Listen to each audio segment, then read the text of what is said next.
Eine 82 Kilogramm schwere Harlequin-deutsche Dogge postierte sich vor der Zimmertür eines kleinen Mädchens und weigerte sich 72 Stunden lang auch nur einen Zentimeter zu weichen. Was diese Familie darüber herausfand, warum ihr Rettungshund sich so verhielt, wird alles in Frage stellen, was du über die Verbindung zwischen Tieren und den Kindern zu wissen glaubtest, die sie beschützen sollen. Das ist Luna.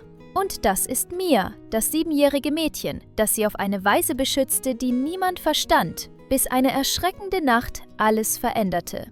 Vor 10 Monaten adoptierte die Familie Weber Luna aus einem überfüllten Tierheim in München. Sie war 3 Jahre alt, schwarz-weiß gefleckt, 82 Kilogramm reine Muskelmasse mit Augen, die Geheimnisse zu tragen schienen, die niemand entschlüsseln konnte. Die Tierheimleiterin nahm sie beiseite, bevor die Adoptionspapiere unterschrieben wurden. Dieser Hund wurde bereits 2-mal zurückgebracht. Sie gilt als unvermittelbar. Sie ist beschützend bis zur Besessenheit. Seid ihr euch absolut sicher, dass ihr sie in der Nähe eines kleinen Kindes haben wollt? Stefan Weber schaute zu seiner Frau Claudia, dann hinunter zu ihrer Tochter Mia, bei der gerade eine schwere Herzerkrankung diagnostiziert wurde, die eine große Operation erforderte. Mia braucht eine Freundin, die sie nicht behandelt, als würde sie zerbrechen, sagte Claudia bestimmt. Vielleicht braucht Luna jemanden zum Beschützen. Vielleicht brauchen sie einander. Stefan war nicht überzeugt. Dieser Hund ist größer als wir beide zusammen, Claudia. Was passiert, wenn Mia zur Operation geht? Was, wenn Luna nicht versteht, dass sie zerbrechlich ist? Aber Mia hatte ihre Wahl bereits getroffen. Sie ging direkt zu Lunas Zwinger. Ihre winzigen Finger umschlossen die kalten Metallstäbe. »Hallo, hübsches Mädchen«, flüsterte sie. »Du siehst traurig aus.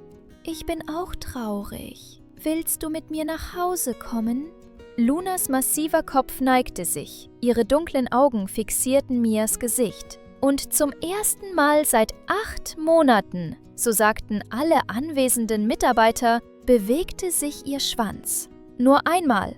Aber er bewegte sich. Luna kam an jenem Samstag nach Hause. Die ersten Tage war sie nervös, zurückgezogen, hielt Abstand zu allen außer Mia. Wenn Mia auf dem Sofa saß, näherte sich Luna langsam und legte ihren riesigen Kopf auf den Schoß des kleinen Mädchens. Wenn Mia am Küchentisch malte, lag Luna zu ihren Füßen.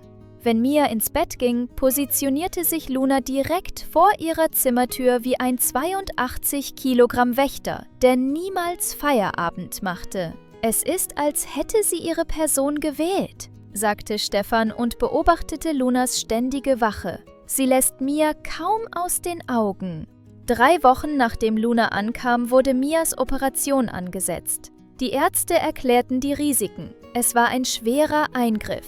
Mia würde Wochen der Erholung brauchen. Ihr kleiner Körper würde zerbrechlich, verletzlich sein. Am Morgen der Operation wusste Luna, dass etwas nicht stimmte. Sie folgte Mia zum Auto, winselte, ihre Ohren flach an ihrem Kopf. Als die Familie wegfuhr, stand Luna an der Haustür und bewegte sich nicht. 6 Stunden lang wartete sie. Kein Essen, kein Wasser. Nur dieses Starren auf die Tür, als könnte pure Willenskraft Mia zurückbringen. Mias Operation dauerte 4 Stunden. Sie verlief gut, aber die Genesung würde lang und schmerzhaft sein. Sie blieb 5 Tage im Krankenhaus. Zu Hause blieb Luna die ganze Zeit an der Haustür und weigerte sich, ihren Posten zu verlassen. Claudia rief am 3. Tag im Krankenhaus an. »Können wir Luna mitbringen?« Mia fragt ständig nach ihr. Sie hört nicht auf zu weinen. Nach einigem Überreden und viel Papierkram stimmte das Krankenhaus einem einzigen Besuch im Freien zu. In dem Moment, als Luna Mia in diesem Rollstuhl sah, blass und erschöpft, mit Verbänden über ihrer Brust und einer Infusionsleitung an ihrem kleinen Arm, zerbrach etwas in ihr. Sie sprang nicht, bellte nicht. Sie näherte sich langsam, zitternd, und legte sanft ihren massiven Kopf auf Mias Schoß, vorsichtig, um ihre Brust nicht zu berühren. »Ich habe dich so vermisst, Luna«, flüsterte Mia. Tränen rollten ihre Wangen hinunter. »Ich versuche, gesund zu werden. Ich verspreche es.« Wenn ihr dieses Video schaut und noch nicht abonniert habt, verpasst ihr ehrlich gesagt Geschichten, die komplett verändern werden, wie ihr die Bindung zwischen Tieren und den Kindern seht, die sie zu beschützen wählen. Drückt jetzt auf den Abo-Button, denn was als nächstes passiert, wird euch absolut umhauen.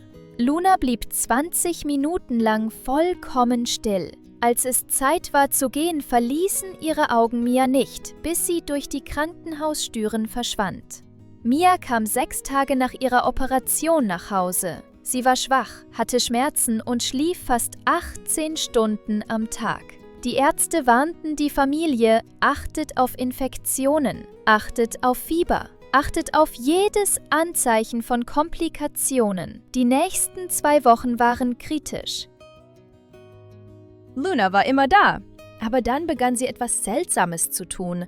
Jede Nacht um 2:45 Uhr öffnete Luna Mias Tür und drückte ihre Nase gegen Mias Seite, vermied ihre Brust 15 Sekunden. Dann schnüffelte sie an Hals, Armen, Beinen. Zurück zur Tür.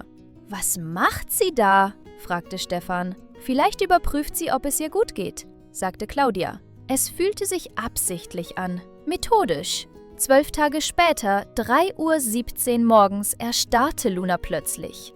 Ihre Ohren schossen hoch.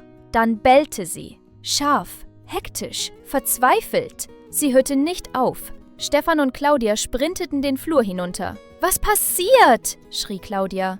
Mia war kaum bei Bewusstsein. Ihre Haut brannte. Flache Atmung, sie zitterte. »Sie glüht! Stefan, ruf die 112! Jetzt!« 40,2 Grad Celsius. Gefährlich hoch. Die Sanitäter kamen in 6 Minuten. Rasten in die Notaufnahme. Postoperative Infektion breitete sich aus. Eine weitere Stunde und sie hätte septisch werden können. Lebensbedrohlich. Dr. Schmidt kam nach 2 Stunden. Gerade noch rechtzeitig erwischt. Sie ist stabil. Aber 30 Minuten später? Sie hielt inne. Viel schlimmer. Wir haben sie nicht gefunden. Luna hat es getan, sagte Claudia. Der Hund? Sie überprüft Mia jede Nacht. Heute hörte sie nicht auf zu bellen. Mia verbrachte 4 weitere Tage im Krankenhaus. Luna besuchte täglich.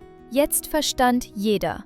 Luna hatte Mia überwacht. Sie war kein Haustier. Sie war ein Wächter. 3 Monate später ist Mia genesen. Ihr Herz stark. Langsame Spaziergänge mit Luna. Du hast mein Leben gerettet, Luna. Du bist meine Heldin. Luna, die 82 Kilogramm deutsche Dogge zweimal zurückgegeben, fand ihren Sinn. Ein Mädchen zum Beschützen. Manchmal tragen die sanftesten Riesen die wildeste Liebe. Manchmal werden die Hunde, die jeder aufgibt, zu Helden. Können Hunde medizinische Gefahren spüren? Oder ist es Schutzinstinkt? Schreibt eure Antwort in die Kommentare.